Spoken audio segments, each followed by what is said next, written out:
Loiso, buenos días, bienvenidos a Cafea, un expreso para hablar de Dos estaciones, película mexicana de Juan Pablo González, que se presenta en San Sebastián en el marco de la sección Horizontes Latinos. Esta mañana, sin que sirva de precedente, vamos a comenzar con un carajillo. Le vamos a echar un chorro de tequila a nuestro Nespresso y vamos a comenzar de la mano, nos vamos a los Altos de Jalisco, de la mano de Juan Pablo González, director de la película, y de Teresa Sánchez, actriz, increíble actriz de Dos estaciones. Bienvenidos. Muchas gracias. Gracias. Bueno, lo primero que os pedimos siempre cuando venís es si nos podéis decir una pequeña presentación, un poco para el público que va a descubrir la película ahora en los próximos días en el festival, si nos podéis decir unas palabras de la película. Sí, bueno, gracias Javier, gracias al festival. Dos estaciones es una película que sucede en una región de México que se llama Los Altos de Jalisco, particularmente en un pueblo que se llama Totonilco el Alto y como las rancherías de alrededor. El personaje principal es una mujer que se llama María, interpretada por Tere.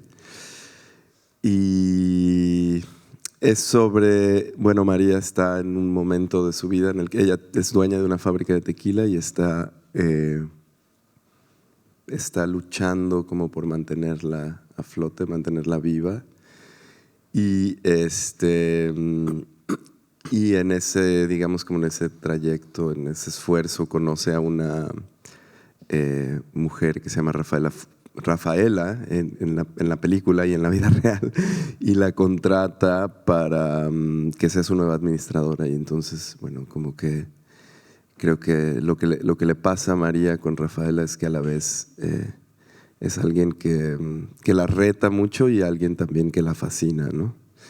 Y paralelamente también la película sigue a Tatín Vera, que es una estilista.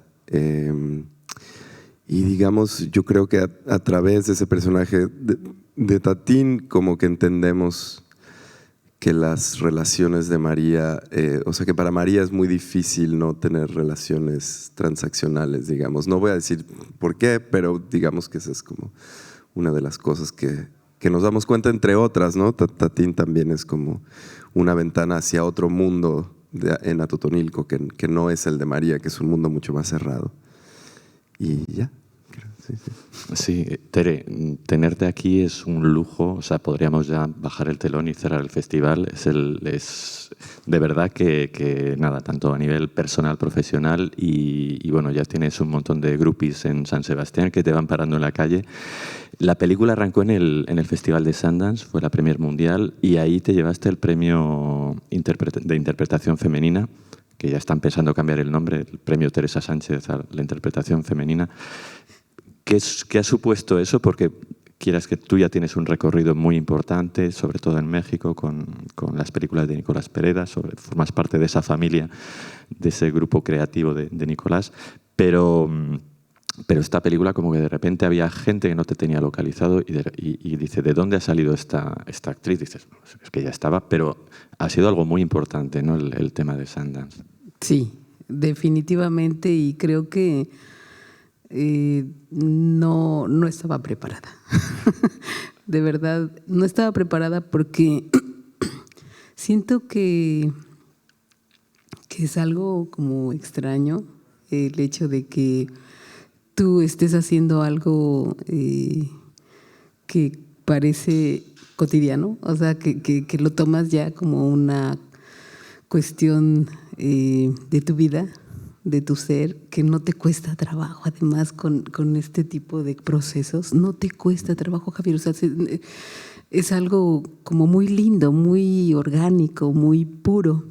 Y de pronto que algo se abra de esa manera tan abrupta en tu vida y haya expresiones del tipo de mejor actriz, porque en realidad yo no creo ser la mejor actriz. ¿En qué contexto? ¿No? Yo conozco extraordinarias actrices, maravillosas, entregadas, apasionadas y con mucho más rigor que yo.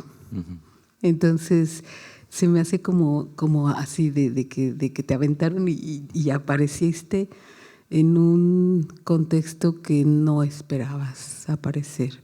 Pero, o sea, lo agradezco. O sea, este mirarte es una sensación por la que creo yo me hice actriz, porque siento que de niña no era mirada, entonces me volví exhibicionista para que todo el mundo me viera. Y esto ya me rebasó. O sea, ahora quiero que sea la inversa un poco. Ayer hablabais fue la presentación y hubo un debate con el público.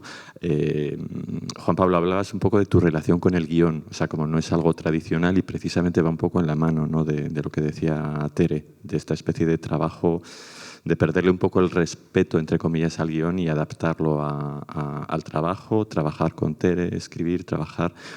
Yo no sé qué es lo que más te atrae tanto de este proceso, si es esa parte creativa, o hay algo también, al hacer esta película, vuelves de nuevo a un territorio, a un México rural que ya habías explorado en tus cortometrajes y en tu primer largometraje, en Caballerango. ¿Qué es lo que más te interesa en este tipo de procesos? ¿La parte artística de creación, o hay una búsqueda también cuando decides volver a un territorio natal a contar una historia? Sí, yo creo que es todo al mismo tiempo, ¿no? A mí, los procesos de ficción que yo aprendí en la escuela, que tuve algunas pocas asignaturas de ficción en la escuela de cine, como que nunca me gustaron, nunca las sentí como que yo podía, digamos, como llevarlas a cabo sin sentirme totalmente abrumado y cansado, ¿no? Pero fue cuando empecé a hacer películas documentales como que sentí que encontré un proceso para mi cine, ¿no? Y creo que también haciendo películas documentales me di cuenta que en realidad el documental y la ficción son la misma cosa, ¿no? Que hay un montón de convenciones que son, para mí, un poco inútiles, porque no, creo que son dos procesos que se cruzan, se interseccionan un montón. Y entonces para esta ficción yo quería continuar ese proceso, casi como pensar que la película es un proceso más que una película, ¿no? O sea, como que el resultado no es tan importante, lo importante es el proceso.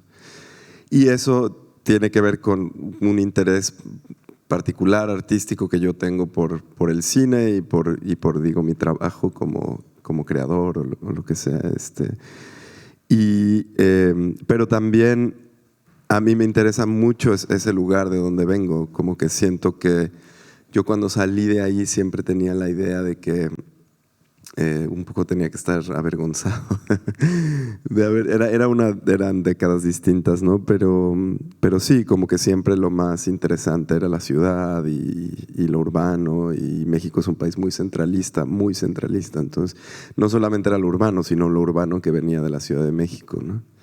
Y cuando yo empecé a volver a mi pueblo a hacer las películas y que se empezaron a ver en el exterior, aparte un pueblo sí que nadie había filmado antes, me di cuenta que para mí eso era lo importante, y que era un poco volver a un lugar que yo conocía muy bien sin saber que lo conocía tan bien. Como que cuando volví me di cuenta como, esto es como tan natural para mí, es un espacio en donde me siento feliz y cómodo. Entonces también para mí volver a filmar ahí tiene que ver con sentirme bien y sentirme feliz y estar acompañado de gente que conozco desde que soy niño, y eso es muy importante. Y también como para, digamos,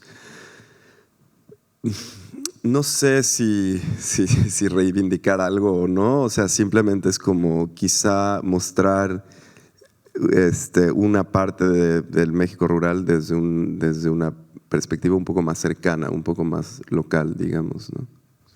Y qué bonito, hablando del tema documental, ficción, de estas barreras, qué bonito es cuando se filma, y cuando se filma bien, un proceso, todo un proceso en este caso es el tema de la producción de tequila. En tu película de manera no necesariamente lineal, pero pasamos desde la siembra, la cosecha, hasta el etiquetado a mano. En tu película transmite una especie de admiración hacia la belleza de lo artesanal, de esta especie de trabajo en etapas de una manera tradicional. Y comentabas también ayer que Teresa es un poco un puente, ¿no?, entre estos dos mundos, entre lo artesanal y lo moderno, lo globalizado. Pero también es un personaje muy trágico, el de como que está encerrada, es una mujer que está encerrada, y hay algo muy bonito también, yo creo que el público también aprecia mucho cuando como que en general vemos siempre este arco de un actor, de una actriz que va de comienzo a fin, y da la impresión que es en cada secuencia que hay esta progresión con tu personaje. Siempre en cada momento vamos a ver una evolución de ese personaje, una chispa, un gesto, una mirada que dices, me escapo de esta incapacidad que tengo de quiero pero no puedo, pero en la siguiente secuencia volvemos otra vez a esa dificultad, ¿no?, de salir. Es un personaje súper complejo, pero rico a la vez. ¿Cómo lo construiste tú a partir de esta idea de eres un puente entre dos momentos? Yo, desde que Juan Pablo me presentó el proyecto y después me fue develando el personaje, sentí como un compromiso gigantesco, porque sabía en muchos aspectos dentro de mí todo lo que representaba para él este personaje, como cineasta y como hombre, ¿no? Entonces, siento que yo tuve mucho tiempo, Javier, en realidad casi 4 años, para ir recreando a María en personas, en el camión, en el parque, en mi bagaje, mi historia, ¿no? Y creo yo que cuando tuve mi María, quien se encargó de así como de contenerla, de aquí, hasta aquí no va María, no, hasta aquí, hasta acá tampoco, lo logró Juan Pablo y el equipo. También Isa, co-guionista, y Lana sabían perfectamente bien porque lo escribieron, y tú sabes que cuando se escribe también hay una parte en donde vas adueñándote de tus personajes, ¿no? Entonces siento que sin ellos no hubiera sido posible que llegara a esto. Y hay otro personaje muy importante, el de Tatín Vera, y hay algo muy, muy bonito. Igual es como un personaje que de primeras, cuando lo vemos aparecer en pantalla, pensamos que va a girar alrededor tuyo, y de repente cobra vida propia y nos encontramos sin comerlo ni beberlo, nos encontramos en su propia historia, y es algo que de una manera igual, no es nada convencional, esa manera de introducirnos en un personaje tan a fondo. Y es verdad lo que comentabas, que luego va a aportar toda una parte de humanidad, y a pesar de todo, a pesar de esta manera un poco menos convencional de escritura, todo acaba cobrando sentido ¿Eso como fue algo que lo teníais tan claro o fue surgiendo en este proceso largo de 4 años que comentabais? Bueno, en el caso de... Es que, bueno, quiero hacerle una respuesta, digamos, relativamente breve, pero Tatín, de hecho, en el guión, sí, siempre tuvo un peso muy importante en el guión, y muchas de las decisiones, muchas de las cosas que uno ve en la película, cómo aparece Tatín, cómo presentamos a Tatín y después cómo se va la película con Tatín, eso también lo diseñamos mucho en la edición, que para mí también es otro proceso de guionado, digamos, como que ayer hablábamos un poco de qué es el guión, es un texto, es una idea, es un proceso, ¿no? Y para mí es más un proceso que un texto en sí mismo, ¿no? A mí me interesa mucho como la idea, o sea, como que lo que se piensa de lo que es el cine narrativo y qué es la narración en cine, en la ficción. Generalmente digamos, como es es algo como muy aprendido o con unas convenciones que también igual a mí no me interesan tanto. Entonces, a mí me interesa mucho la idea de la digresión y de pronto que la narrativa tenga como su propia vida, ¿no? Y eso nos abrió totalmente la posibilidad de que Tatín, o que la historia, digamos, de Tatín tuviera diferentes maneras de presentarse. Y en la edición, cuando estábamos editando, nos dimos cuenta que esto era lo que funcionaba más y que para que Tatín verdaderamente tuviera el peso que merecía en la película, había que irse con Tatín un rato, ¿no? Entonces fue ambas, o sea, como que desde el guión Tatín era muy importante, pero la estructura final de la película la armamos en la edición, ¿no? Otra vez pensando que la edición es un proceso también de guión. Y yo solo para agregar un poco lo que decía Teresa del tiempo, o sea, y también volviendo un poco al guión y al proceso de escritura, también mucho de lo que pasa en la película y mucho de lo que es María y Rafaela y Tatín, y con Rafaela y con Tatín es un poco más claro porque ellas son ellas en la vida real, pero también con María, ese personaje lo fuimos construyendo con el tiempo. María no es la misma María de nuestro primer guión o nuestro primer tratamiento, ¿no? María fue evolucionando y fue evolucionando junto con Tere, ¿no? O sea, Tere venía y filmábamos con ella, y hacíamos ensayos con Rafaela, con Tatín, y fuimos así como construyendo su personaje y no solo qué decía o cuáles eran, digamos, sus emociones, sino también cómo se movía, cómo movía la mano, cómo caminaba, su acento, cosas así, ¿no? Todo ese proceso fue súper importante, ¿no? Y muy colaborativo, creo, sí. Pues nada, Juan Pablo, Tere, muchísimas gracias por haber venido aquí a San Sebastián, por venir a presentar esta maravillosa película. Como decíamos, se estrenó en el Festival de Sundance con un éxito increíble. A raíz de ahí se ha estrenado en salas en Estados Unidos y ojalá que la participación en Horizontes ayude también a que la película pueda estrenarse en salas en España y comenzar una circulación en Europa igualmente, porque lo merece y porque es una película que conecta muy bien con el público. Muchas felicidades y os dejamos con unas imágenes de la película.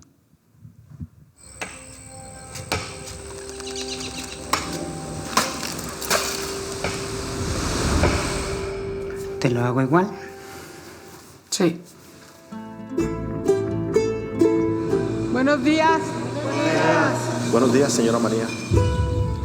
Me voy a poner al corriente contigo en cuanto pueda. Sí, está bien, señora, no se preocupe.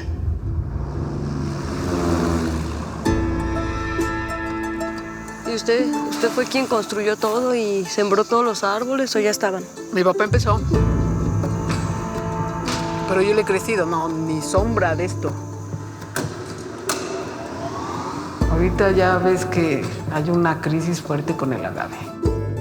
Por eso necesito a alguien con tu perfil, para que me ayude. No, pues salud.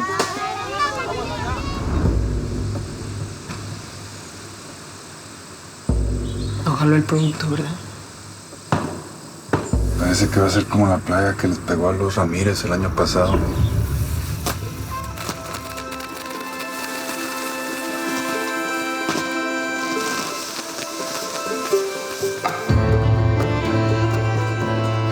Estuve revisando los estados de cuenta y me di cuenta que tiene muchas deudas. Las fábricas extranjeras están acaparando todo.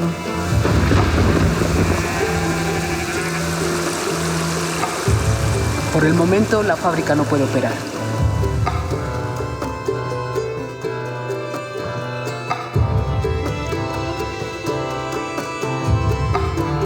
¿Ya sabe qué va a hacer?